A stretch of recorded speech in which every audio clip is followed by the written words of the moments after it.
Hello Mr. MC Fundergains.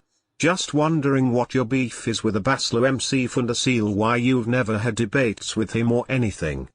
I don't know exactly where the beef I have with à-bas-le-ciel started, but where we really uh, got on a bad, footing is when he was lying about me in possession of having firearms. He was partly responsible for getting me doxxed and having the police break down my door. We weren't on good terms then, but that's when we really became enemies. What Richard is half remembering, half hallucinating about here is a video you can still find on my channel titled, quote, "I reported vegan gains to the police," close quote. And if you just read the first sentence of the description below the video, it says, "I received an email from the person who reported vegan gains to the police." I received an email from someone who is ostensibly, if not actually, the person who turned vegan gains into the cops, and who made Richard's life miserable for a couple of years there. So I received this email a couple of years ago, and everything about this email, I'm going to read it to you, is believable. Not everyone is cursed with an accurate memory for these things.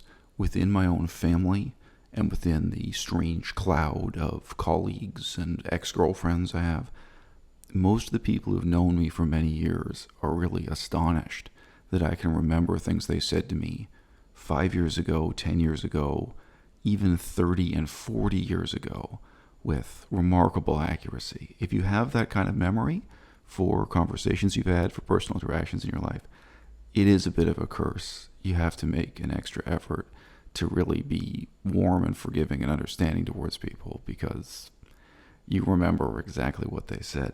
It may just be that Richard can't remember what happened 3-4 years ago, or going back more like 6-7 years ago. But it may also be this is a situation in which he remembers the title of that video, or his wife has only seen the title of the video and never clicked on the video. Maybe his wife made up a story in her own mind, or she's been pestering him, and he now remembers the story she keeps telling, which is this claim that I was somehow involved with calling the police or doxing him. But the opposite is true. That video was recorded after he had had this encounter with the police. I knew nothing about it in advance. I wasn't involved in any way. I just received an email from someone who claimed they were involved. I have no way to verify that claim, and I made a video discussing some of the ethical and philosophical implications of the situation. I didn't have a lot of hope that Richard would get better. I mean, I haven't feel bad. I had no hope Richard would improve. Maybe, I mean, I was going to say that's another reason not to bother criticizing him. When you really just feel there's no chance this person is going to improve in any way, then what's the point? Ultimately, the main thing I felt for Richard was pity. And, then after a certain point, in terms of, people have asked me, sincerely enough, why did you guys stop being friends?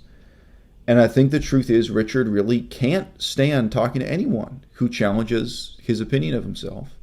And, he really thinks he's a genius. He really thinks he's someone with extraordinarily high intelligence, the same way that back when he was an ice hockey player, he thought he had superhuman strength. You guys may have heard him describing that, on his own channel. And he blames everyone else for his failures and shortcomings except himself. He doesn't take responsibility for anything. He is not interested in growing up. He's not interested in improving. He's not even interested in improving as a filmmaker. So, yeah, I mean, I can't say that the criticism of him was ever lacking on this channel. I remember very clearly putting up a criticism that had clips of that video he can't remember. He just can't remember what's in it that YouTube flagged him for. Well, I remember. I just had to appear in court. The stupid thing with the police and them trying to ban me from owning any weapons, that's still going on. Problem is I'm still waiting for the psychiatric assessment from the psychiatrist, so... That's the video I put up clips of, where I was directly warning him. I was directly speaking to Richard and the audience and saying, look, this is you. He was unloading bags and boxes of weapons on camera and making unsavory remarks while he did it. You know, what are you trying to do? Do you want to be a leader in the vegan movement? Do you want to be a comedian? Do you want to be a filmmaker? Do you want to be a bodybuilding coach? You know, I don't care. You can be anything. You can go, of course, one of the first conversations I had with him was, you can go back to school and get a degree in nutrition or something, nutritional science. You could go back and get these credentials. In Canada, it's pretty straightforward and it's pretty affordable. It's much easier than the United States of America or some other countries. And he didn't want any of that. He wanted to do whatever he wanted to do, whenever he wanted to do it, and he did not want to listen to anyone else's opinion, anyone who had a contrasting opinion about anything. And you guys already know the reason he said to me why he cut off all friendship and contact with me was because of what I said against racism. And, you know, Richard's Canadian. Richard comes from Toronto, Canada. He grew up in the shadow of genocide, the same history of the British Empire and genocide that I grew up in. I have a lot of videos on this channel talking about Cree, Ojibwe, Mohawk, Indigenous languages, the importance of that in understanding current politics of Canada and history of Canada. I don't know to what extent it's that element of racism and anti-racism, and I don't know to what extent it's just his personal connection to certain far right-wing figures like Corey McCarthy and Tara McCarthy. I don't know. And I don't care. America was founded by whites, for whites. The whole thing of, like, you know, people, you know, claiming that, oh, well, then what are you doing in America? Because, you know, that wasn't your homeland, et cetera, et cetera, et cetera. We conquered America. We came, we had the ability, and we did it. The better man wins. That's how it works. And, you know, it's... That's also how evolution works. Exactly. Whereas in Africa, it's literally like the most violent man gets the most women, you know, in these kind of situations. So they just have not evolved in the same way that we have. Corey McCarthy is a white supremacist in the strictest sense of the term. He and his girlfriend are both white supremacists. They are pro-genocide, pro-empire, pro-slavery when it's white people doing the enslaving, and for some reason not when it's the other way around. They are the worst kind of racists and apologists for the worst tendencies within 21st century fascism. Guess what? There are some well-intentioned black people like Richard, known as Vegan Gains, who are apologists for his channel. If the native population of a territory that we went into was capable of defeating us, we would have been defeated and we would have left. You know, it wouldn't have worked out very well. But, you know, the only reason we were able to do it is because why?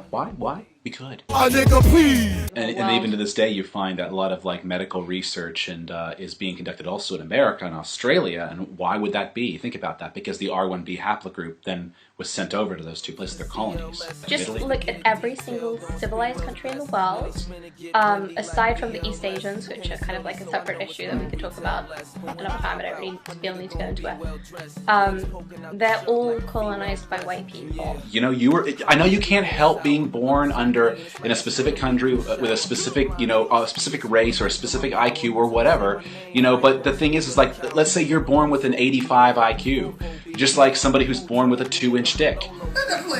Just like somebody who's born with a 2-inch dick. That's like, I'm sorry, you got the shit end of the stick. I mean, you can't really do anything about it, but, you know,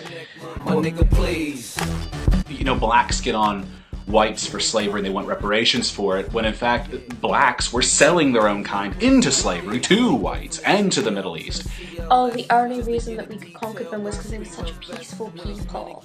No, a lot of them were cannibals. A lot of them were doing human sacrifices on Scalping a people's hair off. scale. You know, they were committing genocide within their own little groups. these weren't just a savage people, you know, and that's what they were called routinely, savages, and that's what they were when we turned up. Corey is not a supremacist. Nigga, please. Hey, can't you just tell me what's for breakfast? There are some well-intentioned black people like Richard, known as Vegan Gains, who are apologists for his channel. Do you know what the knock-on effects of that are? Idiots! Idiots like Ask Yourself, aka Isaac Brown.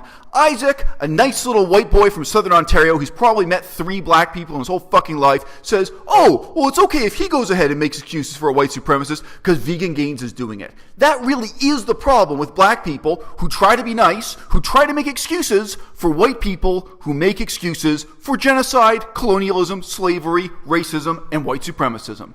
That's what happens, okay? My principle here is don't make excuses for people who make excuses. He's an idiot. He's a really dumb guy. I'd like to debate him. Jasmine doesn't want me to, though. Because, again, he's partly to blame for the doxing. Richard, if you're listening to this, remember, when I interviewed you more than 5 years ago, you told me that your house had been searched. You told me that you had legal trouble with the police, and I was astonished. That's when I first heard about your trouble with the police, was when you told me during that interview. So Richard, if you can remember how surprised I was and how I reacted when we had that conversation.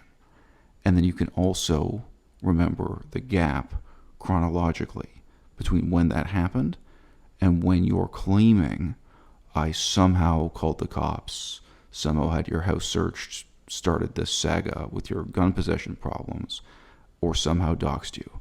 Chronologically, what you're saying, Richard, it doesn't make sense. Ostensibly, this is an account from the perspective of the person who made the decision to report Richard to the Toronto Police Department that led to a series of investigations and charges that led to Richard having to attend several court dates. At the time I received this message years ago, it's not that I took it any less seriously than I do today. However, the question in my mind was, to what extent, when we see Richard on camera, are we seeing an actor in a comedy playing a fictional character, and to what extent are we seeing the real man? It becomes clear, I think everyone who's known the guy, even if you've just known him via Facebook and what have you, I think it becomes clear to everyone over time that it's not an act, that it's not a joke. And my charitable assumption that he was a fictional character in a kind of long-running series of jokes of his own devising is not true at all. You know, I had a bunch of people react very positively to a simple and blunt statement I made on Twitter. To paraphrase, I said the other day, the current content from Vegan Gains has 0 educational value and 0 entertainment value. If I wanted to hear someone sit there and call somebody a dumb bitch and a dumb cunt, if that was the level of analysis I was interested in, I would watch CNN. When I first talked about Richard on this channel, I don't know how many years ago, when I first talked about Richard on YouTube, I did assume that a lot of his violent act was a joke. Like when he talked about wanting to kill children and babies, when he made these kinds of I assumed it was a joke. And now I know it's not a joke. I have a daughter. I have sent Richard photographs, again, I don't know, a year ago, whatever it was, not recently. I've sent him photographs of me with my daughter, me on vacation, visiting my daughter, right? The way I do with friends. I send friends photos of me with my daughter. And what he writes back absolutely confirms that no, what he's been saying about himself is not a joke. It's literally true. He has behaviors and beliefs and violent attitudes towards children and towards people that, that could get you put into a lunatic asylum, and that could certainly get you investigated by the Toronto Police Department. Who comes on YouTube to talk about politics and philosophy this way? People who don't have a better alternative. And that's the other thing with, I mean, it's true of vegan gains. It's true if you're looking at someone like Jake Paul. Like Jake Paul and these other YouTubers. It's like, look, I look at these crappy mainstream YouTubers like Jake Paul. So look, when you first started, if this was the only content you could do, is filming yourself doing a spontaneous dumb prank and screaming into the camera and this kind of these kinds of antics, fine. But now you have an audience of millions. You have a lot of income coming in. You've got to progress. You've got to step it up. With vegan gains, it's more unforgivable because this guy's at this point highly successful, earning a significant living from this, and he is not putting in the effort to progress beyond a level that would be shameful even for like the Amazing Atheist or Jacqueline Glenn or these other crap. You know, you do not put that much effort, you know, into YouTube. You know, vegan gains is in a real position of power. If anything, he's the new Freely. He's in the position Freely was in. And yeah, you know what? It's exactly parallel. I didn't even think of that. The guy who said to me today that he feels ashamed to use the word vegan and he wishes he wasn't in the same category of veganism, that's like coming full circle to about 4 years ago where people said that about Freely and people said that about Durian Rider because they were dragging the name of veganism through the mud. I don't know exactly where the beef I have with à-bas-le-ciel started, but he was partly responsible for getting me doxxed and having the police break down my door. We weren't on good terms then, but that's when we really became enemies. So now you've heard Richard's account of how, from his perspective, we became enemies. But from my perspective, we never became enemies at all. I'm someone who criticized him. And that critique, with time, started to resemble absolute condemnation. Why? What changed? The very thing being criticized changed and became worse and worse. And so too, my condemnation of it became harsher and harsher. And I, with everyone else, learned gradually who Richard really was. And so my criticism of him as a person also became more and more a condemnation of his character. There is no happy ending to this video, people. Talent is scarce. And, if you want to see somebody do better, take a look in the mirror. Because the future of veganism is you and you and you. And if you want better YouTube content than I've been able to produce in my 5 years of playing this game, the alternative, it's not Richard. It's not complaining about Richard. The alternative is you and you and you.